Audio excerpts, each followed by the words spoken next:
Qala al-musannifu rahimahullahu ta'ala wa nafa'ana bihi wa bi ulumihi fid dharain amin. Faslun, ini adalah fasal tentunya yang menjelaskan tentang hari raya.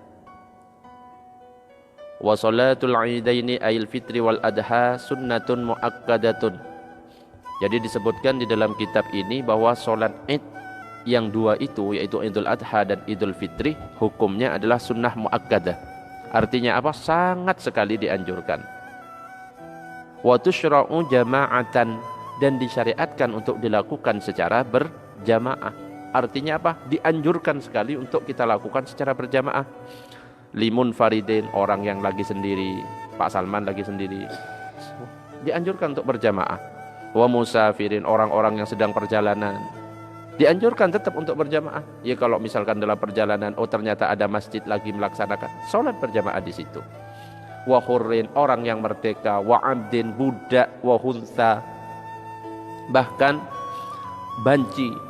Hunsa itu yang punya alat kelamin dua. Ya, bukan banci jadi-jadian atau bencong jadi-jadian, itu bukan ya. Tapi memang lahir dalam keadaan dua alat kelamin. Tetap dianjurkan untuk melaksanakannya dengan berjamaah.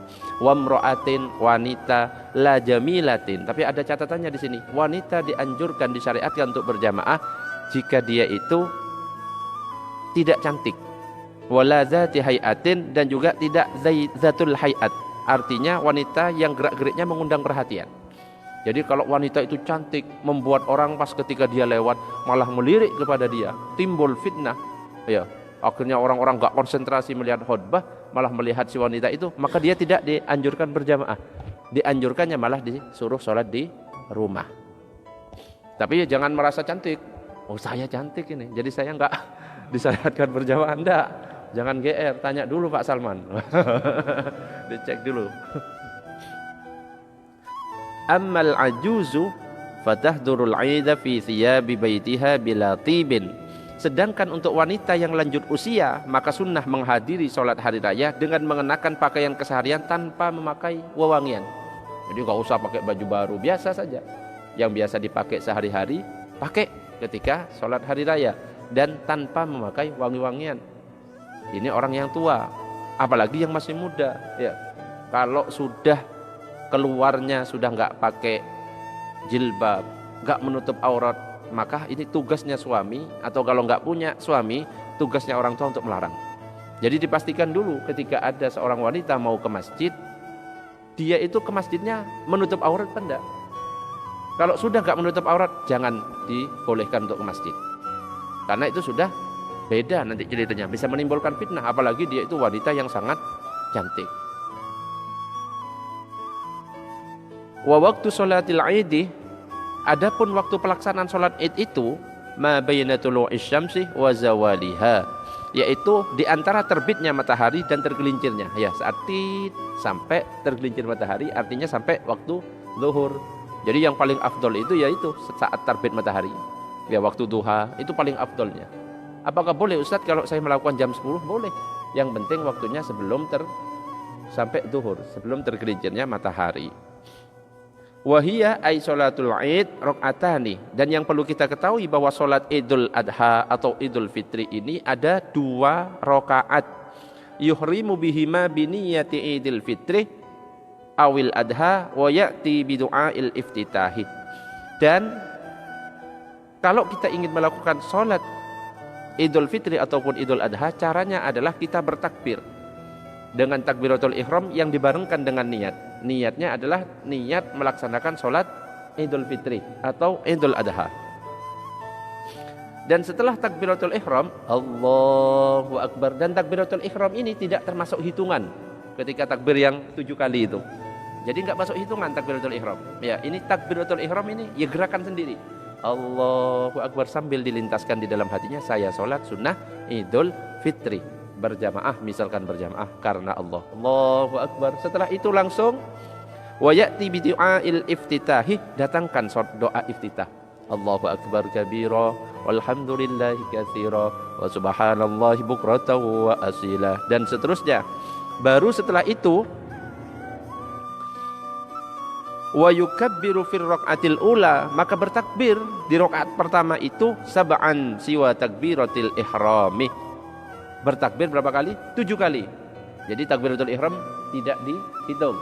Allahu akbar kabira walhamdulillah katsira subhanallahi wa bihamdihi terus sampai selesai. Baru setelah itu Allahu akbar 1. Bacanya apa? Subhanallah walhamdulillah wala ilaha illallah wallahu akbar wala haula wala quwwata illa billahil aliyil azim. Enggak apa-apa dilengkapi. Allahu akbar 2 kali sampai 7 kali. Allahu akbar. Dan ini hukumnya sunnah. Seandainya ada yang lupa, dan kadang-kadang memang lupa karena jarang sekali kita melaksanakan sholat Idul Fitri dan Idul Adha.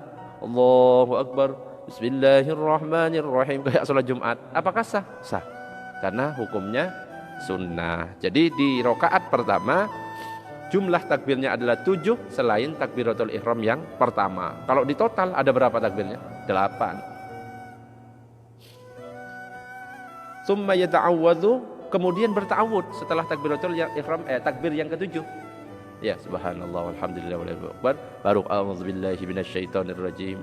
Wa yaqra'ul Fatihah. Bismillahirrahmanirrahim. Alhamdulillahi rabbil alamin. Wa yaqra'u ba'daha suratan jahran, dan baru setelahnya membaca surat secara jahar. Jadi Fatihahnya jahar, surat pendeknya jahar. Biasanya yang dibaca Sabbihisma rabbikal a'la, itu sunnah. Di rakaat kedua hal ataka haditsul ghasyiyah, itu sunnah. Makanya bukan karena hafalannya cuma itu, memang di surat Idul Fitri, Idul Adha sunnahnya baca itu. Ada surat yang lain tapi lebih panjang lagi, itu yang paling pendek itu. Apakah boleh kalau kita membaca surat pendek yang lain? Ya boleh, boleh saja. Wa yukabbiru fi raq'ati tsaniyati, dan bertakbir di rakaat kedua khamsan siwa takbiratil qiyam. Bertakbir di rakaat kedua itu 5. Selain takbiratul ihram, takbir ketika berdiri. Kan kita berdiri habis sujud. Allahu akbar. Itu belum dihitung, sebentar, belum. Allahu akbar 1. Subhanallah walhamdulillah wala ilaha illallah wallahu akbar. Allahu akbar. Sama seperti tadi, cuma jumlahnya ada 5. Tsumma yata'awwadhu, setelah 5 takbir ta'awud lagi, jangan lupa. Jadi jangan bismillah, sunnah ta'awud. Jadi kalau dalam mazhab Syafi'i rakaat 1, 2, 3, 4 itu semuanya disunnahkan ta'awud. Maka ta'awud, a'udzubillahi minasyaitonirrajim, tsumma yaqra'ul Fatihah, kemudian membaca Fatihah. Alhamdulillah ya, wasurat iqtarabat jahran, dan membaca surat iqtarabat. Ini Al-Qamar. Kalau enggak hafal Al-Qamar, Al-Ghasyiyah. Jadi di rakaat pertama disunnahkan baca Sabbihisma rabbikal a'la, di rakaat kedua disunnahkan membaca surat Al-Ghasyiyah. Kalau enggak hafal, rakaat pertama Al-Ikhlas, rakaat kedua Al-Ikhlas lagi, enggak apa-apa. Itu sekarat gitu. Hafalannya cuma 1 surat, ya enggak apa-apa. Ya malu, ngaji sudah berapa tahun saya baca Al-Ikhlas saya kan gitu kan. Saya Al-Ikhlas saya. Kan gitu nanti. Baru setelah itu wa yakhtubu nadban ba'daha, dan disunnahkan untuk berkhutbah. Dan khutbah di salat hari raya itu hukumnya sunnah. Ya. Ini yang kadang-kadang banyak bingung. Ustadz, kalau saya salat di rumah khutbahnya gimana Ustadz? Loh, khutbahnya itu sunnah. Seandainya Pak Herman, Pak Freddy mau sholat Idul Adha atau Idul Fitri di rumah karena di masjid misalnya tidak ada, maka sholat 2 rakaat saja gak apa-apa Pak Herman. Tidak usah khutbah. Kalau mau khutbah gak apa-apa. Khutbah 2 kali boleh, khutbah 1 kali juga boleh. Oh, singkat kayak biasanya Pak Herman, langsung sebutkan profil istri yang ini. Anak yang ini sebutkan profilnya. Wa yaktubu nadban ba'daha, dan disunnahkan setelah sholat hari raya yang 2 rakaat itu untuk berkhutbah. Hukumnya adalah sunnah. Ya, ay rakaatain, ya 2 rakaat tadi. Khutbataini, yaitu dengan 2 khutbah. Jadi sunnahnya itu dengan 2 khutbah. Kadang-kadang ada ormas lain itu khutbahnya 1 kali. Apakah sah? Sah. Oh enggak, khutbah aja sah. Jadi 1 kali boleh. Yang afdol kalau dalam mazhab kita, mazhab Syafi'i, adalah 2 kali. Wa yukabbiru fi batida'il ula tis'an wilaan, dan membaca takbir 9 kali secara terus-menerus di permulaan khutbah pertama. Jadi ada caranya juga. Kalau khutbah Jumat kan nggak pakai takbir, tapi kalau sholat Idul Fitri atau Idul Adha di khutbah yang pertama itu takbir dulu. Ya, habis salam, Assalamualaikum warahmatullahi, Allahu akbar, Allahu akbar, Allahu akbar, Allahu akbar, Allahu akbar, Allahu akbar, Allahu akbar, Allahu akbar, Allahu akbar, walillahil hamd. Nah, ya. Jadi 9 kali di khutbah yang pertama. Wa yukabbiru fi ibtida'i tsaniyati sab'an wilaan. Sedangkan di khutbah yang kedua dianjurkan untuk bertakbir berapa kali? 7. Allahu akbar, Allahu akbar, Allahu akbar, Allahu akbar, Allahu akbar, Allahu akbar, Allahu akbar, walillahil hamd. Jelas? Jangan kebalik. Kalau sholatnya 7 sama 5. Kalau saat khutbah 9 sama 7. Nanti kebalik. Sholatnya 9. Allahu akbar, Allahu akbar. Kebalik. Ya. Coba kalau sholatnya rakaat pertama berapa? 7. Rakaat kedua berapa? 5. Kalau saat khutbah takbirnya itu berapa? 9. Khutbah pertama, khutbah kedua 7. Jangan kebalik. Walau fazala bainahuma bitahmidin wa tahlilin wa tsana'in kana hasanan. Seandainya kedua khutbah dipisah dengan bacaan tahmid, tahlil dan puji-pujian, maka hal itu baik. Kadang-kadang kan Pak habis khutbah pertama duduk, Allahumma shalli ala sayyidina Muhammad. Boleh dibaca tasbih puji-pujian subhanallah alhamdulillah wala, boleh. Yang penting jangan lama-lama. Ya, bagus katanya.